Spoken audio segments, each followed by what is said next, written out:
सभी को नमस्कार।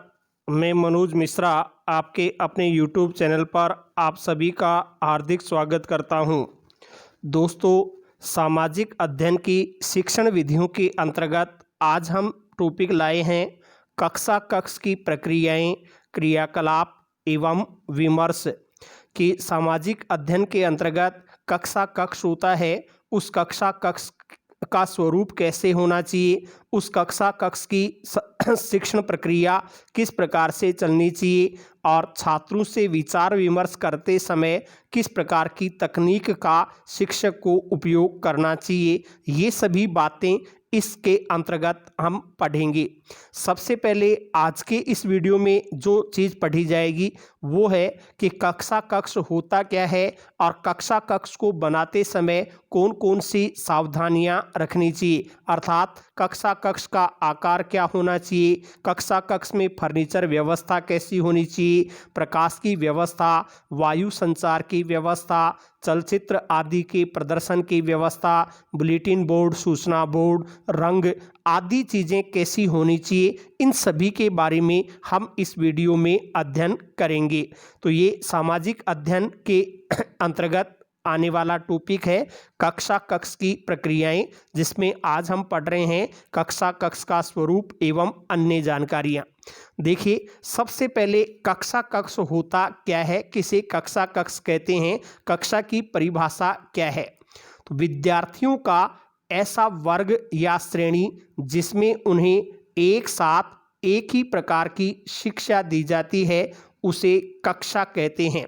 सबसे पहले देखें कि कक्षा किसे कहते हैं। तो विद्यार्थियों का कोई समूह होता है, वो एक जैसा समूह होता है, उन्हें एक जगह बैठा दिया जाता है और एक ही प्रकार की शिक्षा उनको दी जाती है, तो उस समूह को हम कक्षा कहते हैं। फिर कक्षा क्या है, तो हम इसको ये कह सकते हैं कि दूसरे शब्दों में यह कहा जा सकता है कि विद्यालय का वह कमरा यानी कक्ष जहां एक ही वर्ग के सभी बच्चे बैठकर पढ़ते हैं, उसे कक्षा कहते हैं। कि विद्यालय का एक ऐसा कक्ष, ऐसा कमरा जहां एक ही वर्ग, एक ही समूह के बच्चे बैठते हैं और एक जैसी शिक्षा प्राप्त करते हैं, तो उसे हम कक्षा या कक्षा कहते हैं। सामाजिक अध्ययन के लिए कक्षा की क्यों आवश्यकता है, इसके बारे में देखें तो सामाजिक अध्ययन के अध्यापन के लिए शिक्षक को सदैव ऐसे क्रियाकलापों का आयोजन करना पड़ता है जिनके द्वारा छात्र न केवल सामाजिक जीवन में सफलता प्राप्त करने की जानकारियां प्राप्त करते हैं, अपितु उन सब योग्यताओं एवं कुशलताओं को भी आत्मसात करने में समर्थ होते हैं जो सामाजिक जीवन को स्नेहपूर्ण बनाने में सहायक होते हैं। देखिए, सामाजिक अध्ययन के कक्षा की आवश्यकता क्यों है, तो इसमें बताया गया है कि शिक्षक को, सामाजिक अध्ययन का जो भी शिक्षक होता है, उसको हमेशा ऐसी प्रक्रियाएं, ऐसे क्रियाकलापों का आयोजन करना पड़ेगा जो छात्रों को सामाजिक जीवन में सफलता भी दिलाता है, सफलता दिलाने के साथ साथ उनकी योग्यताओं का, उनकी कुशलताओं को भी बाहर निकालने का प्रयास करता है और समाज में बालक प्रेम पूर्वक व्यवहार कर सके, उसमें भी वो सहायता प्रदान करता है। तो ये सभी बातें सामाजिक के कक्षा में बच्चों को उपलब्ध करवाई जाती हैं। क्या क्रियाकलाप होते हैं कि विविध प्रकार के ये क्रियाकलाप जो सामाजिक अध्ययन का शिक्षक करवाता है, वो क्रियाकलाप छात्रों के सम्मुख ऐसे अनुभव प्रस्तुत करते हैं जो उनके व्यक्तित्व के विकास में भी योगदान प्रदान करते हैं। कि जो भी क्रियाकलाप शिक्षक करता है वो छात्रों के सामने ऐसे ऐसे उदाहरण प्रस्तुत कर देते हैं, ऐसे ऐसे अनुभव प्रस्तुत कर देते हैं कि छात्र उनको अपने जीवन में आत्मसात करते हैं, जिससे उनके व्यक्तित्व को विकसित करने में सहायता प्राप्त होती है। फिर देखिए, सामाजिक अध्ययन के अध्यापक को अपनी विषय वस्तु के स्पष्टीकरण के लिए अनेक बार परिचर्चा, संगोष्ठी तथा अभिनय सिखाने के लिए व्यवस्थाएं करनी पड़ती हैं कि कभी जो भी सामाजिक अध्ययन का या अन्य शिक्षक भी हम ले सकते हैं, कभी उनको परिचर्चा करनी पड़ती है, कभी संगोष्ठियों का आयोजन करना पड़ता है, कभी छात्रों को अभिनय आदि की कुशलताएं भी सिखानी पड़ती हैं। इन सब की जरूरत पूरी करने के लिए कक्षा कक्ष का होना जरूरी है। अतः सामाजिक अध्ययन के अध्यापन हेतु एक अलग कक्षा कक्ष की आवश्यकता पड़ती है। परिचर्चाओं के आयोजन के लिए, संगोष्ठियों के आयोजन के लिए, अभिनय आदि सिखाने के लिए अलग कक्षा कक्ष की आवश्यकता पड़ेगी। इसके कुछ विशेष कारण हो सकते हैं कि सामाजिक अध्ययन के शिक्षक को अलग कक्षा कक्ष की आवश्यकता किन कारणों से पड़ती है, वो प्रमुख कारण कौन से हैं। तो सामाजिक अध्ययन के लिए पृथक कक्षा कक्ष की आवश्यकता के प्रमुख कारण क्या होते हैं, उन कारणों को हम पहले देखते हैं। सबसे पहला है सामाजिक अध्ययन के नए तथ्यों, नए अनुमानों एवं नई अवधारणाओं की खोज करने के लिए कि सामाजिक अध्ययन का कक्षा कक्ष होगा, शिक्षक छात्र उसमें बैठकर विचार विमर्श करेंगे तो नए नए तथ्य निकल करके आएंगे, नए अनुमान भी लगा सकेंगे और नई नई अवधारणाओं की खोज कर सकेंगे। इसके लिए एक अलग कक्ष, अलग भवन होने की आवश्यकता है। इसके अलावा देखें तो छात्रों को मानचित्र, आरेख, अनुकृति आदि के द्वारा तथ्यों को स्पष्ट करने के लिए भी अलग कक्षा कक्ष की आवश्यकता होती है।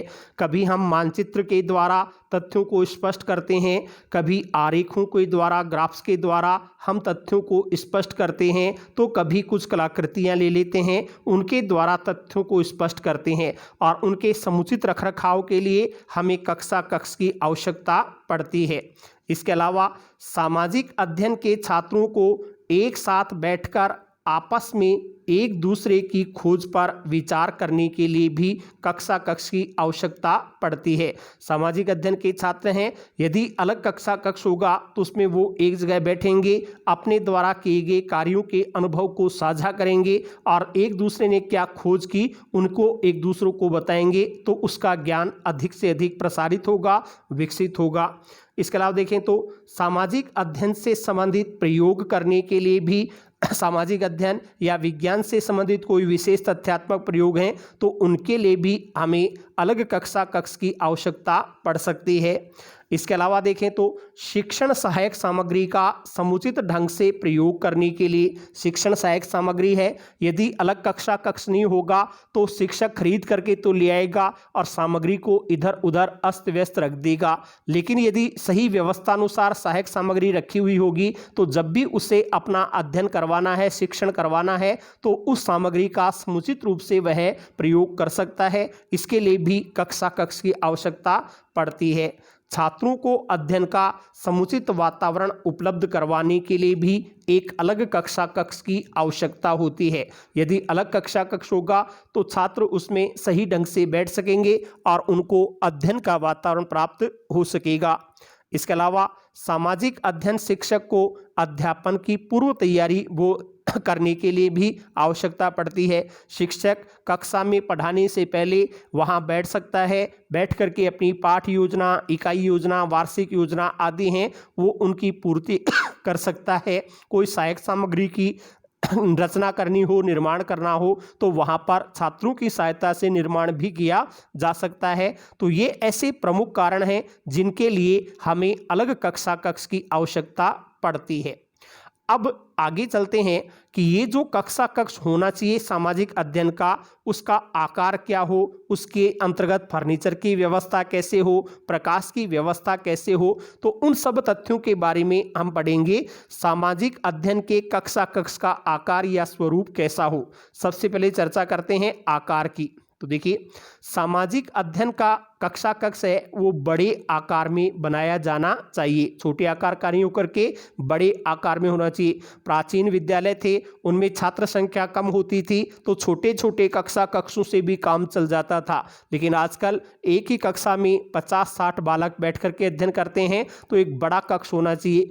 इसका क्षेत्रफल कम से कम 1200 वर्ग फुट अवश्य होना चाहिए कि जो भी कक्षा कक्ष बनाया जाए उसमें 1200 वर्ग फुट क्षेत्रफल कवर कर रहा हो, ऐसा कक्षा कक्ष बनाया जाना चाहिए। इसमें मेज, कुर्सी तथा अन्य आवश्यक शिक्षण उपकरणों के साथ लगभग 40 से 50 छात्रों की आवश्यक ढंग से बैठ सकने की व्यवस्था होनी चाहिए। आकार कैसा हो? तो 1200 वर्ग फुट क्षेत्रफल का आकार हो, मेज, कुर्सी आदि भी लगाई जा सके, अन्य शिक्षण उपकरण हैं वो भी यथास्थान रखे जा सकें और 40-50 छात्र कम से कम अवश्य बैठ सकें। इस प्रकार के आकार का कक्षा कक्ष होना चाहिए। ये तो मुख्य कक्षा कक्ष होता है। इसी मुख्य कक्षा कक्ष के पीछे अथवा बगल में 2 अन्य कक्षों का निर्माण भी होना आवश्यक होता है। एक मुख्य कक्ष के साथ 2 अन्य छोटे कक्ष भी होने चाहिए। वो किस काम के लिए होते हैं कि इनमें से एक में तो आवश्यक पुस्तकें, पत्र पत्रिकाएं व्यवस्थित रूप में रखी जा सकती हैं। एक कक्षा कक्ष होगा उसमें तो हम पत्र पत्रिकाएं, पुस्तकें जो भी हैं उनको सही ढंग से रख सकते हैं। और दूसरा कक्ष होता है उसमें छात्रों द्वारा व्यावहारिक कार्य संपादन हेतु प्रयुक्त किया जा सकता है। छात्र हैं वो पढ़ने के अलावा कोई मान लीजिए चित्र आदि का निर्माण कर रहे हैं, मॉडल आदि बना रहे हैं, तो वो व्यावहारिक रूप से वहां बैठ करके अपना कार्य संपादित कर सकें, इसके लिए बगल में दूसरा कक्ष होना चाहिए। तो ये एक कक्षा कक्ष के आकार या उसके स्वरूप की जानकारी हुई। फिर कक्षा कक्ष में फर्नीचर कैसा होना चाहिए, किस प्रकार का होना चाहिए। कई बार हम क्या करते हैं, फर्नीचर को स्थायी लगा देते हैं। स्थायी रूप से हो गया, उसको इधर उधर हिलाया नहीं जा सकता, तो कई बार मजबूरी में हमें इधर से उधर फर्नीचर को व्यवस्थित करना ही पड़ेगा। यदि स्थायी होगा तो सही रूप से उसको व्यवस्थित नहीं किया जा सकता, तो अस्थायी यानी चल है वो चल फर्नीचर काम में लिया जाना चाहिए। लोहे आदि का प्रयोग नहीं होना चाहिए, क्योंकि लोहे की कुर्सी मेज होंगी, उनको हिलाएंगे तो आवाज़ अधिक होगी, तो आवाज़ से बचने के लिए लकड़ी के फर्नीचर का ही अधिक प्रयोग किया जाना चाहिए। देखिए क्या है, सामाजिक अध्ययन कक्षा कक्ष में स्थायी फर्नीचर नहीं लगवाकर चल फर्नीचर लगवाया जाना चाहिए। स्थायी होगा तो अपनी आवश्यकता अनुसार हम उसे परिवर्तित नहीं कर सकते, और यदि चल यानी इधर उधर ले जाया जाने वाला होगा तो जैसी हमें आवश्यकता होगी उसी के अनुसार उसको लगाया जा सकता है। फिर कुर्सी, मेज, डेस्क की ऊंचाई कितनी हो, तो वो छात्रों की लंबाई के अनुरूप होनी चाहिए। छात्र किस कक्षा से संबंधित हैं उसी कक्षा के संबंध के अनुसार कुर्सी, टेबल, मेज इत्यादि की हम क्या करेंगे, लंबाई को सुनिश्चित करेंगे।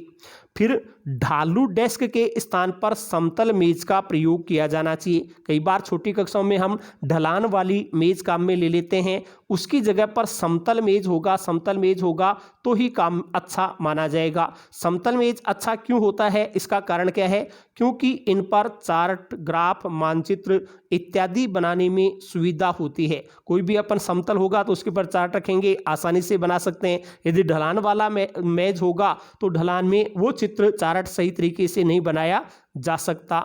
इसके अलावा देखें तो कुर्सी, जो भी कुर्सी हैं, मेज हैं, कुर्सी व मेज लोहे की नहीं होकर के लकड़ी की होनी चाहिए। ऐसा क्यों? क्योंकि लोहे की कुर्सी, मेज को इधर उधर रखने में अधिक आवाज़ होती है।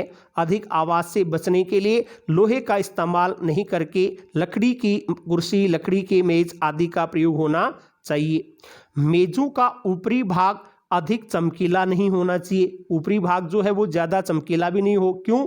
क्योंकि इससे काम करते समय आंखों में अधिक प्रतिबिंब गिरता है। अतः इस प्रतिबिंब से बचने के लिए कम चिकनी, कम प्रतिबिंब वाली मेजें काम में लेनी चाहिए। इस तरीके से ये फर्नीचर की व्यवस्था हो कि चल फर्नीचर होना चाहिए, समतल मेज होनी चाहिए, लकड़ी की होनी चाहिए और उसमें ज़्यादा चमक मेजों पर नहीं होनी चाहिए।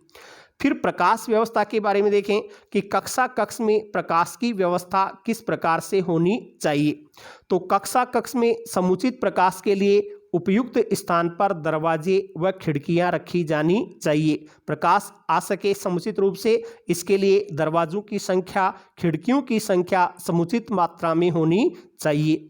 विद्युत प्रकाश व्यवस्था सामान्यतः छत से संबद्ध होनी चाहिए। हम बिजली की व्यवस्था करते हैं तो बिजली में ऐसा हो कि छत से ही लाइट नीचे जमीन पर, फर्श पर गिर रही हो। इस प्रकार की प्रकाश व्यवस्था कक्षा कक्ष में होनी चाहिए। यह प्रकाश व्यवस्था, इस जो अपन बनाए हैं, तो यह प्रकाश व्यवस्था परछाई डालने वाली और चकाचौंध उत्पन्न करने वाली नहीं होनी चाहिए। इससे ज़्यादा परछाई नहीं बने और ज़्यादा चकाचौंध नहीं हो, इसका भी शिक्षक को या जो भी सामाजिक अध्ययन का शिक्षक है उसे ध्यान में रखना चाहिए। फिर है आगे है फिल्म पट्टी, फिल्म स्लाइड्स इत्यादि का प्रदर्शन करते समय कक्षा कक्ष में अंधेरा भी आवश्यक होता है। आजकल की टेक्नोलॉजी है, प्रोजेक्टर आदि का हम प्रयोग करते हैं, स्लाइड्स चलाते हैं, तो उस समय अंधेरा होना भी आवश्यक माना जाता है। अंधेरे के बिना स्पष्ट नहीं दिखेगा। अब अंधेरा करने के लिए क्या करें? इसके लिए दरवाजों, खिड़कियों पर रंगीन पर्दे लगाए जाने चाहिए।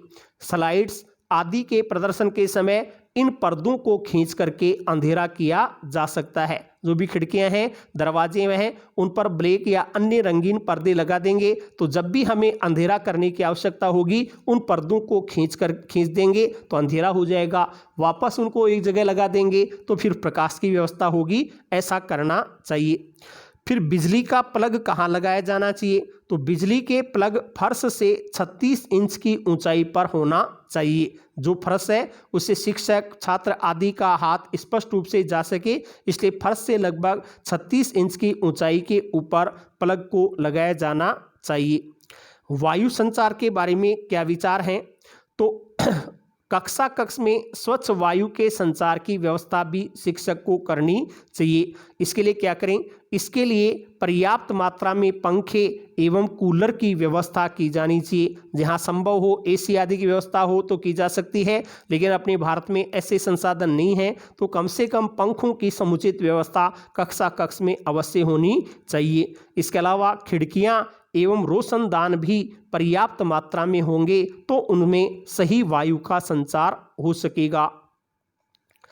फिर है चलचित्र के प्रदर्शन का पर्दा। कई बार हम प्रोजेक्टर या फिल्म स्ट्रिप चलाते हैं तो उसको कहाँ पर दिखाया जाना चाहिए? स्लाइड, चित्रपट्टी, चलचित्र इत्यादि के प्रदर्शन के लिए एक 52 इंच इंटू 70 इंच आकार का पर्दा होना चाहिए। 52 इंच इंटू 70 इंच आकार है, इस आकार का एक पर्दा है वो होना चाहिए और इस पर्दे को स्थायी रूप से लगाया जाना चाहिए। इसकी स्थायी व्यवस्था होनी चाहिए। इस पर्दे को कहाँ पर लगाएं? तो इसे कक्षा कक्ष में चाक बोर्ड, जिसको अपन ब्लैक बोर्ड, श्यामपट्ट कह देते हैं, उस चाक बोर्ड के ठीक ऊपर लगाया जाना श्रेष्ठ माना जाता है। यहाँ 52 इंटू 70 इंच आकार का एक पर्दा होना चाहिए और यह पर्दा जो भी अपना ब्लैक बोर्ड है, चाक बोर्ड है, उसके ठीक ऊपर लगाएं तो ज़्यादा अच्छा होता है। फिर माइक में स्पीकर आदि की व्यवस्था भी होती है। स्पीकरों को कहाँ लगाया जाना चाहिए? तो ध्वनि प्रसारक यानी स्पीकर को दीवार पर स्थायी रूप से नहीं लगाया जाना चाहिए, क्योंकि इस प्रकार से लगाएं कि हम जहाँ जैसी आवश्यकता हो कि यहाँ में अधिक आवाज़ की आवश्यकता है, यहाँ कम आवाज़ की आवश्यकता है, उसके अनुसार वो चल हो सकें, उनको परिवर्तित किया जा सके, ऐसे स्पीकर की व्यवस्था होनी चाहिए। तो स्पीकर स्थायी रूप से नहीं होकर के इस प्रकार से लगाया जाना चाहिए कि उन्हें आवश्यकता अनुसार इधर उधर सरकाया जा सके। ये चलचित्र आदि के प्रदर्शन की व्यवस्था होगी। फिर बुलेटिन बोर्ड, सूचना बोर्ड क्या है?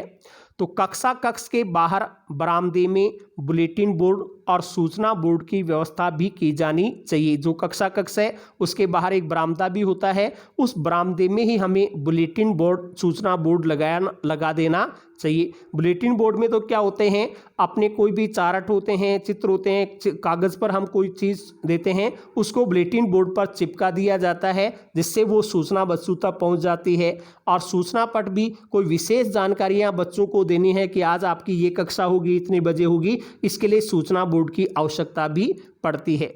तो कक्षा कक्ष के बाहर बुलेटिन बोर्ड और सूचना बोर्ड की व्यवस्था की जानी चाहिए। बुलेटिन बोर्ड पर तो छात्रों द्वारा बनाई गई वस्तुओं का प्रदर्शन किया जा सकता है और सूचना बोर्ड पर अध्यापन संबंधी आवश्यक सूचनाएं प्रदर्शित की जा सकती हैं।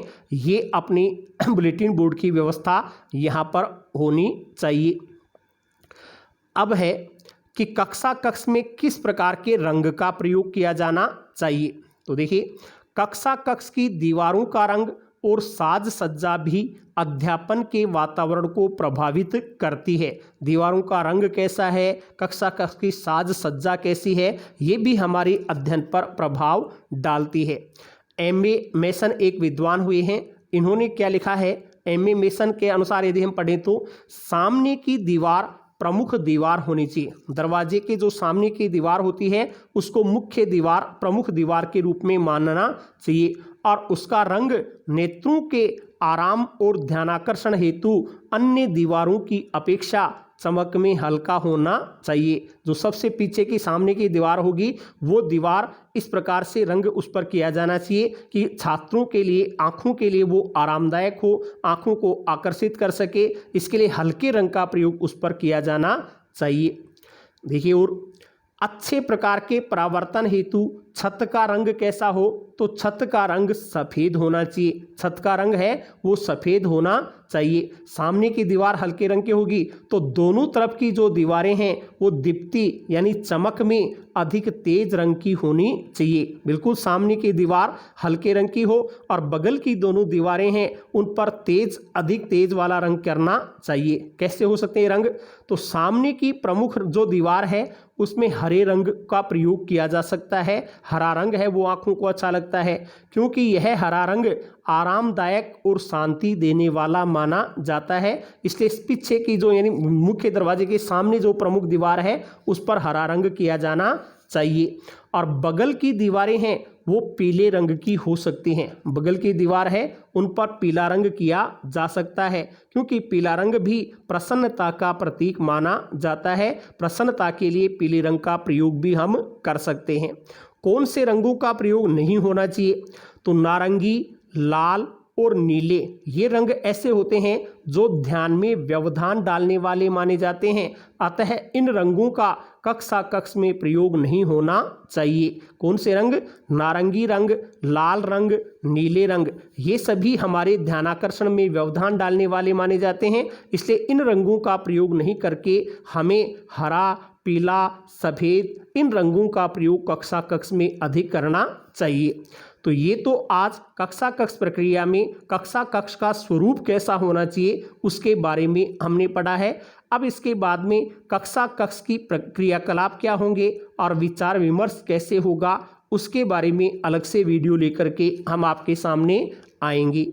वीडियो से जुड़ने के लिए आप सभी का बहुत बहुत धन्यवाद। यदि आप हमारे चैनल से पहली बार जुड़ रहे हैं तो चैनल को सब्सक्राइब करना न भूलें क्योंकि आप सब्सक्राइब करके जो बेल आइकन का बटन दबाएंगे तो हर वीडियो का नोटिफिकेशन आपको सही समय पर प्राप्त हो जाएगा। पुनः सभी को धन्यवाद।